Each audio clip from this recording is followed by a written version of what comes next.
How did Assassin's Creed, Halo, and even PUBG, once untouchable icons, go from dominating the industry to fading into frustration and irrelevance? Behind the fall lies a series of mistakes, controversies, and untold decisions that reshape the fate of these viral giants. What really happened?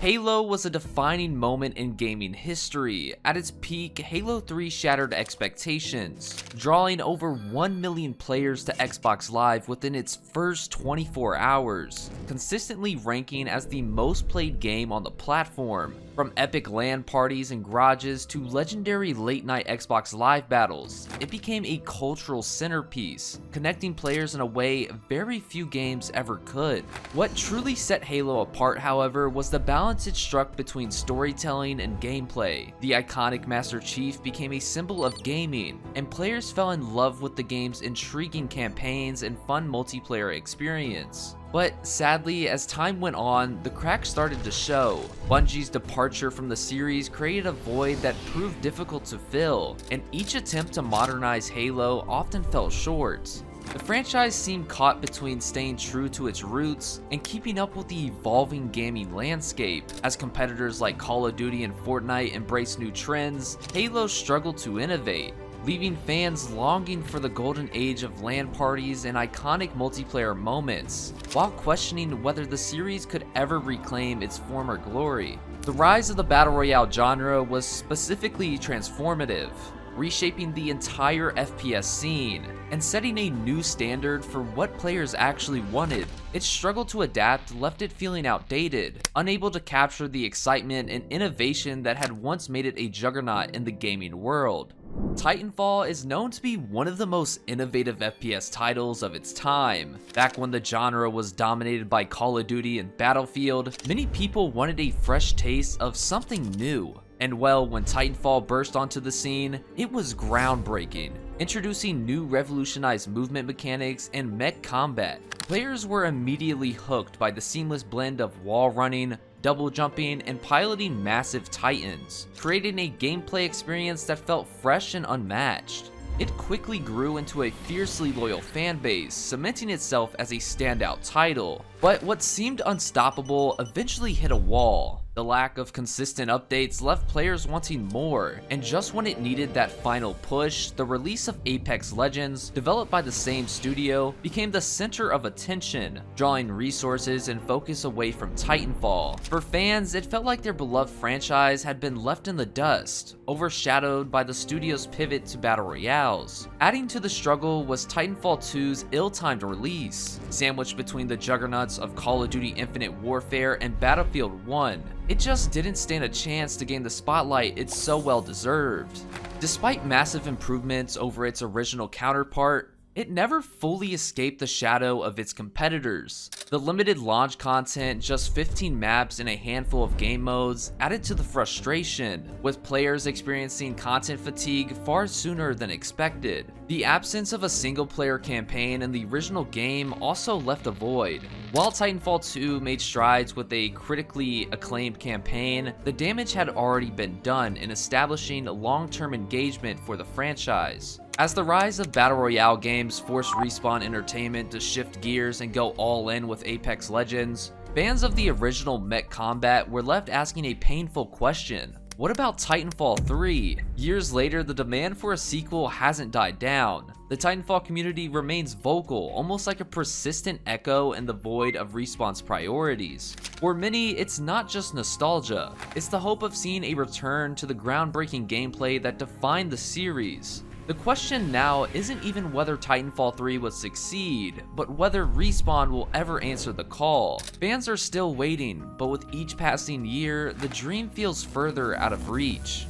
Assassin's Creed was an experience that teleported us players into the heart of history. From the streets of Renaissance Italy to the high seas of the Caribbean, the series offered players a chance to step into worlds they've only read about. Beyond the incredible settings, it was the freedom. Scaling iconic landmarks, diving into haystacks, and pulling off stealth assassinations made every mission feel like a cinematic moment. Titles like Assassin's Creed 3 and Black Flag felt like you were truly living in the moment. At its peak, the series was a global sensation. The appeal went beyond gameplay. It was the sense of immersion, the thrill of uncovering centuries-old conspiracies, and the way the game seamlessly blended history with action. And let's be honest, Assassin's Creed became the gold standard for open-world gaming, a touchstone for an entire generation of players. But sadly, the success of the franchise bred oversaturation.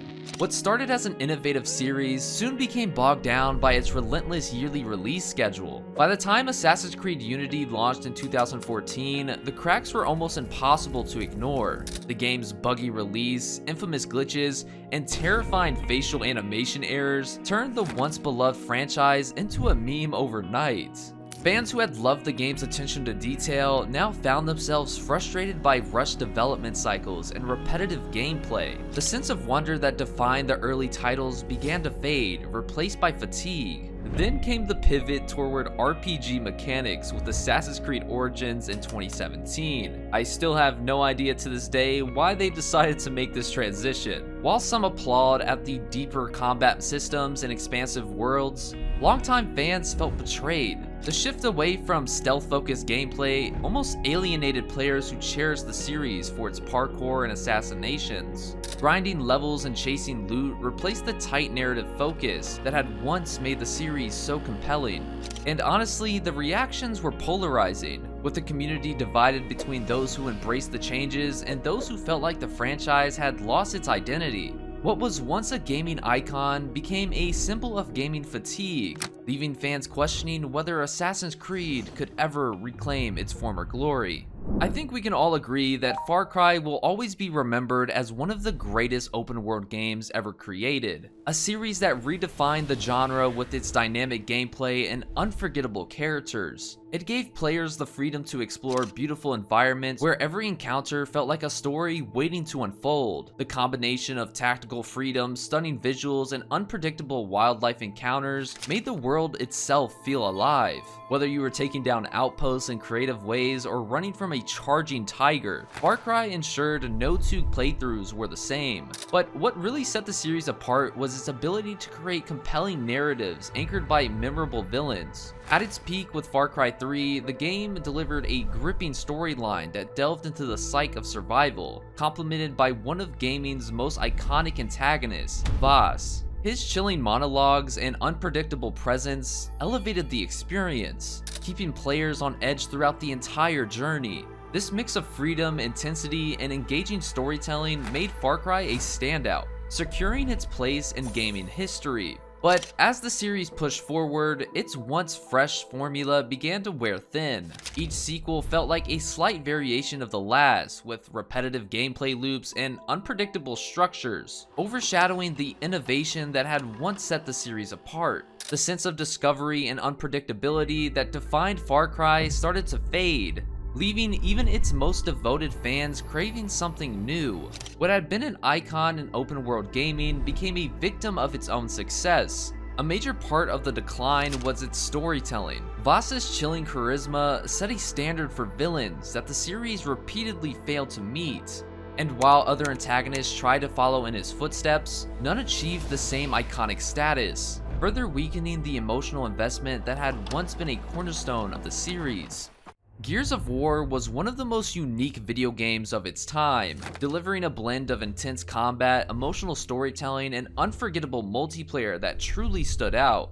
There was nothing quite like the adrenaline rush of its cover-based mechanics, where every fight felt strategic yet chaotic, with players sliding into cover, popping off headshots, and revving up chainsaws for that iconic Lancer kill. It was truly an experience that brought players together, both casually and competitively, becoming a cornerstone of the esports scene. At its peak, Gears of War 3 achieved an astonishing 3 million players online in its first month, and consistently saw more than 100,000 concurrent players on Xbox Live throughout its first year. The original trilogy resonated deeply with fans, packaging each game with moments of devastating sacrifice and triumph, from Dom's heart-wrenching story arc to the epic battles. While it hasn't maintained the same level of excitement as its early years, Gears of War remains a significant name in gaming, standing as a testament to how powerful and immersive third-person shooters can be. But after transitioning to new developers, Gears of War lost its footing. The gripping narratives and groundbreaking gameplay that defined the original trilogy gave way to entries that struggled to capture the same magic. The emotional depth and innovative mechanics that once set the series apart started to feel diluted.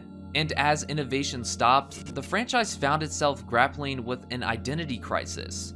Longtime fans who had been fiercely loyal began to drift away, leaving Gears of War in a difficult position.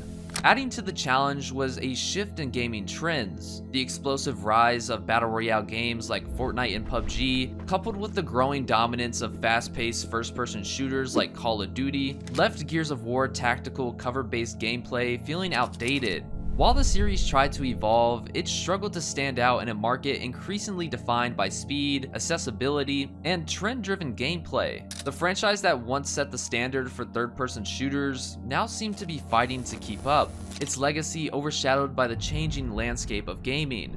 PUBG introduced the battle royale genre in a way that redefined gaming forever, dropping 100 players onto a massive map and letting them fight to be the last one standing took over the industry. With its innovative mix of survival, strategy, and sheer chaos, PUBG became the gold standard for multiplayer gaming. At its peak in January 2018, PUBG reached a jaw-dropping 3.2 million concurrent players on PC alone, setting a record for Steam that stood for years.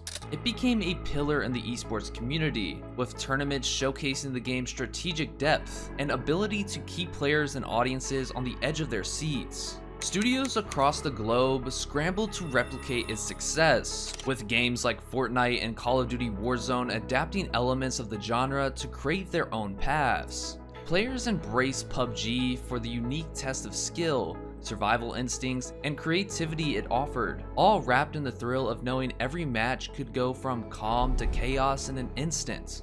It represented an era that transformed multiplayer gaming forever. However, the momentum didn't last. Cheating quickly became a massive issue in PUBG, with hackers running rampant and ruining the experience for dedicated players.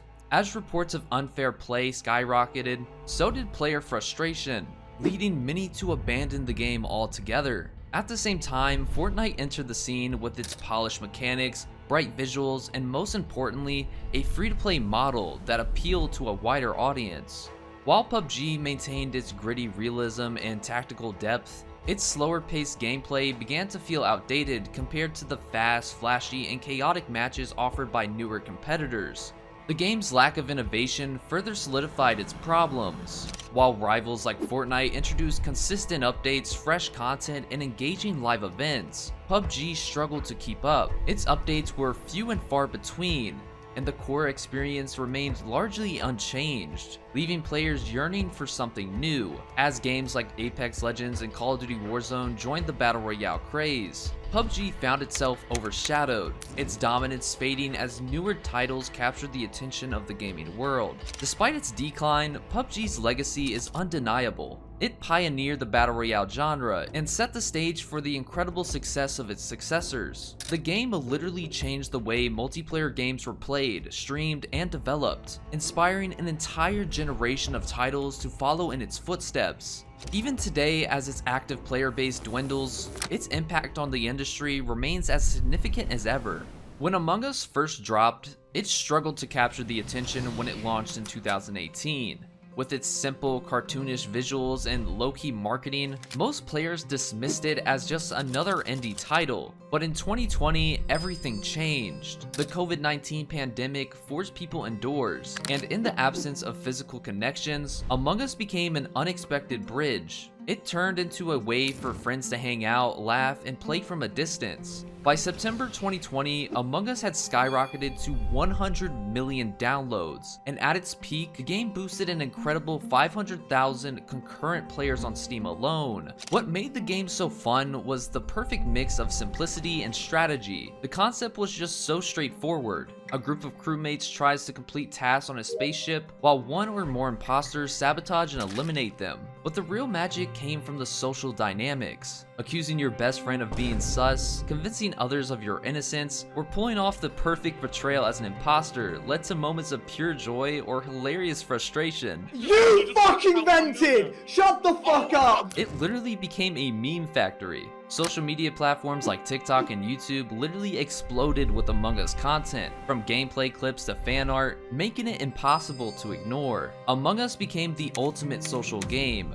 proving that even the simplest concepts can dominate the gaming world when paired with the right circumstances. It evolved from an indie obscurity into a global phenomenon that brought players together during a time when they most needed it. But sadly, the fall of Among Us was as sudden as its rise. While the game dominated the spotlight during its peak, its inability to keep player interest became painfully clear. The lack of new content was the most glaring issue.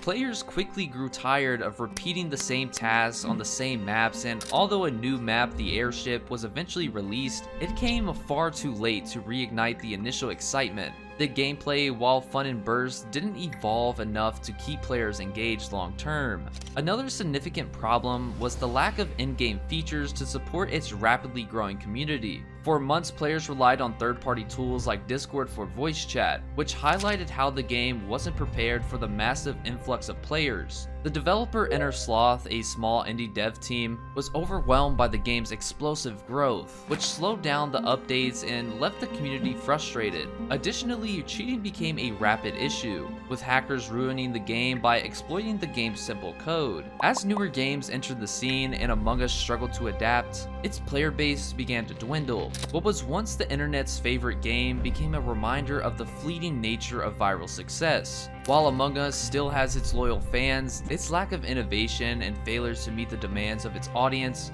ultimately dimmed its once blazing spotlight. I just want to take a quick second to say thank you to everyone who's watched to the end of the video. If you could please comment, like, and subscribe for more deep dives on your favorite titles, it would really be appreciated. And if you're craving more, check out the video on the screen for more fascinating content.